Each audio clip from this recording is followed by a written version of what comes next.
Hi guys, it's Jaden. Welcome back to my channel. On today's video, I'm going to talk about toxic relationships and my insight, my experience on it. I'm going to share my perspective, which has a lot to do and relates to my health crash recovery, as well as just my life, like self-improvement, self-optimization, optimizing your life, and living the best life that you can live.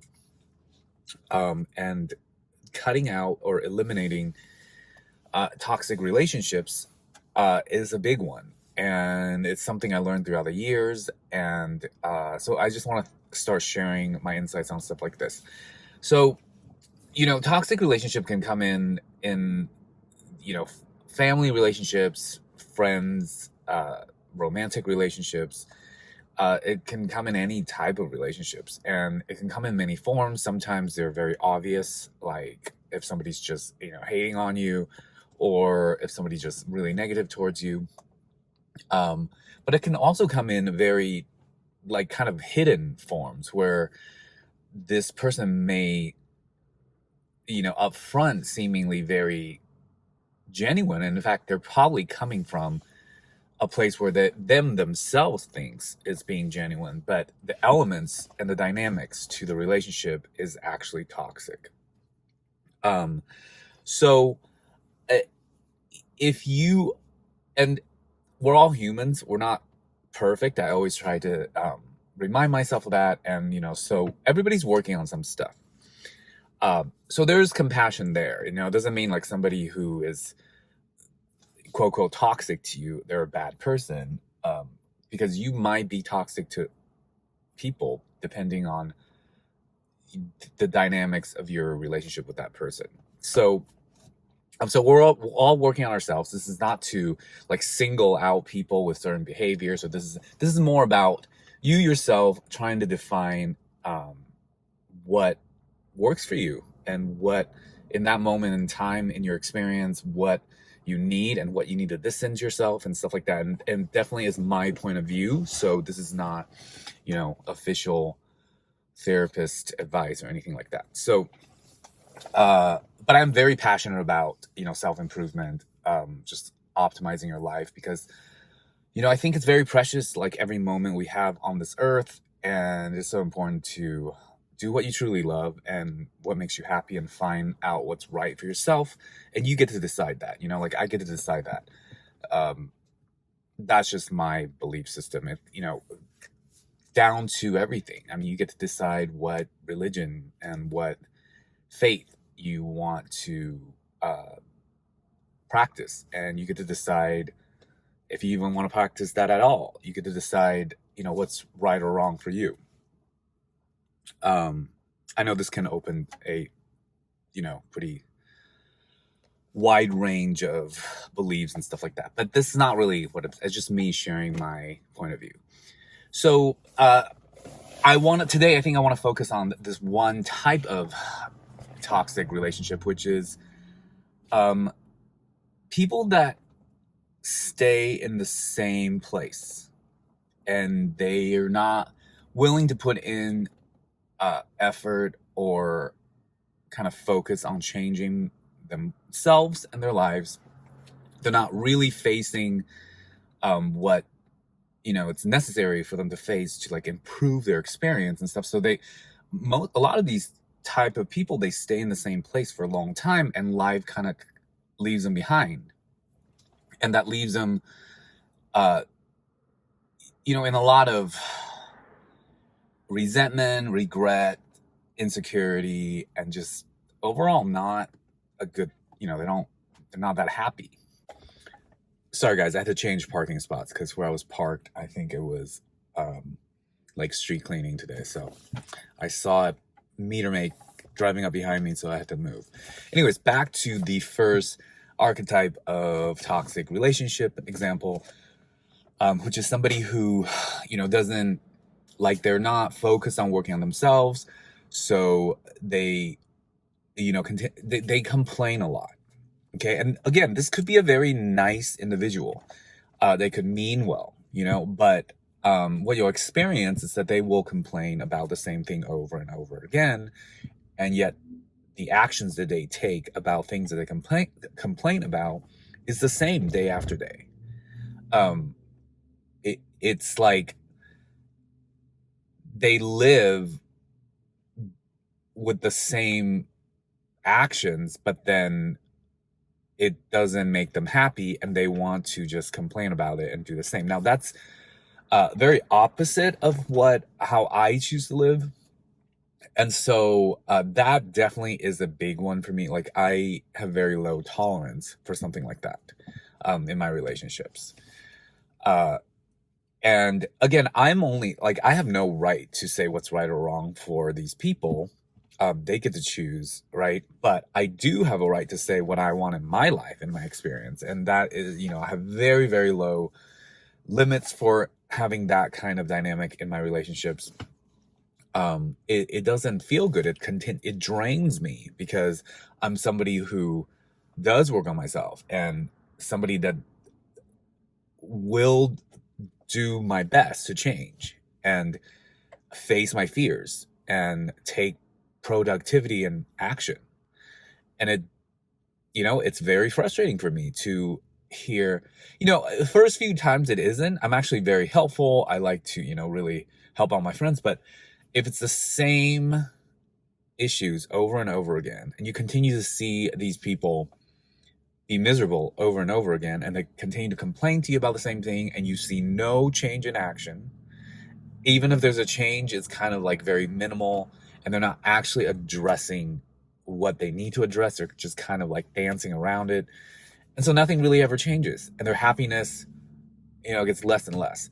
And it doesn't, as much as I care about these people and I love them when they're my friends, or family, I can't sacrifice my own happiness, because it's so draining. I mean, I wish I was somebody who isn't attached in that way, but I am. So it's, at this moment in time, it's very draining for me. I can't deal with it. So I will eliminate, or just very limit, that type of dynamic in these relationships. Because I find it, one, very draining. Two, I find myself, if I kind of entertain that kind of relationship and like not really put a stop to it or be really upfront, I'm kind of enabling them to do the same thing over and over. And I don't want that. I want to bring somebody who I care about an opportunity to change for the better, because I care about them. So I don't want to be somebody who's just like, oh yeah, I'll always be listening to these type of complaints, even though you don't do anything to change. And that's not, to me, that's not the right type of support. Okay, because I would like to see them really get over this and do something and be happier. That's truly what I want. So I made choices to very much eliminate or limit this type of dynamic in my relationships. So that's number one. Let me know what you think, by the way, guys, if you have similar experiences, or what you think about, toxic relationships and stuff like that. Post them down in the comments. I like to know. So the next one is somebody who always sees the cup half empty. Okay. That is something that we all work on. I certainly have to work on that, because it's easy to, when you find yourself in a challenging situation and you see, the downsides of things and stuff like that. So I put in a lot of work in my own self and my own life to see the good parts of every situation, because there's always good and the bad in every situation. Now that takes work, right? And so while I'm putting in that work, it's not a good idea for me to be around somebody who isn't aware of that work, and they love to be Debbie Downer. Even so much to the point where something is good, they'll find like something bad with it to complain about, or to be down about, or, raise red flags for your optimism on certain, things that you might want to take a risk in, because you believe that it's going to work out. And so these people, they might be, again, coming from a good, like, starting point where they're like trying to, you know, tell you to be cautious and stuff like that. Well, this is negative. Like, if you think about it, so I certainly don't like entertaining that or have that. So that is also something that I would, definitely eliminate or limit. When I started to really focus on, like, being aware of the dynamics in my relationships and, like, seeing what was toxic for me and what was very, very helpful, especially when I was going through my health crash recovery journey. I just didn't have room to have more toxicity in my life and my relationship. Dealing with myself and that crash was so bad that it gave me major kick in the butt to, like, really, and I've always been like this my whole life. Like, I'm pretty on top of that stuff. But with the health crash, I was like, okay, this is like sink or swim time. I can't be messing around with people that stresses me out, people that is just negative for me. And if they are truly close friends, I will still have to eliminate, like, very little interaction because that just isn't good for me. So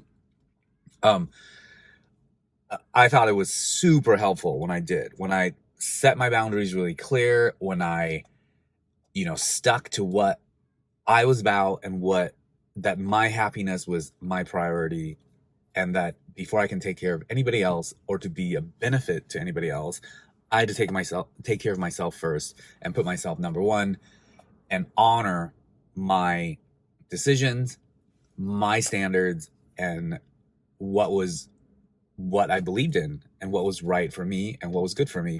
That was so powerful for myself. So I really do recommend to look into something like that within yourself. If you're going through a really difficult time, something like the health crash, or just a very challenging time in your life, it's such a great opportunity to take a look at those things and actually make a jump upwards if you're able to kind of recognize what you need to change.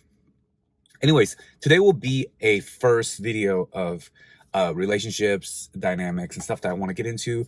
Again, I'm super passionate and have lots of experience with this type of stuff, with self-improvement and optimizing your life. So I hope you're enjoying these videos. Let me know what you think. As always, subscribe, like, and share my videos. Click the bell icon. That's good for the YouTube algorithm and to help me continue to grow my channel and my audience. And yeah, let me know what you think. I hope you're having a great week. Happy Thursday, and I'll see you, or whenever the day is that I post this, I will see you guys soon. Thanks, guys. Bye.